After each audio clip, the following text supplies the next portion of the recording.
السلام عليكم ورحمة الله وبركاته. اللهم صل وسلم وبارك على سيدنا محمد. وحشوني يا أحلى ناس في الدنيا. ده مقطع كده شورتس هينزل على يوميات هناء ملكة 30.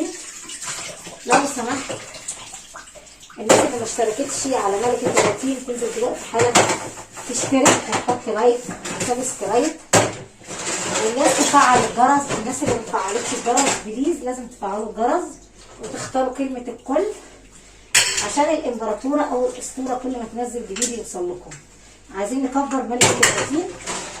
الناس اللي بتحب الاسطوره هناء اللي مشتركه على الاسطوره تنزل بسرعه تتضم على ملكه الروتين، هتلاقي كل جديد هناك كل اسرار وتركيز عشان نقدر نكبر الصفحه على ملكه الروتين. يعني نكبر القناه مش هتكبر الا طبعا بالناس الحلوه اللي زيكم يا احلى جمهور في الدنيا.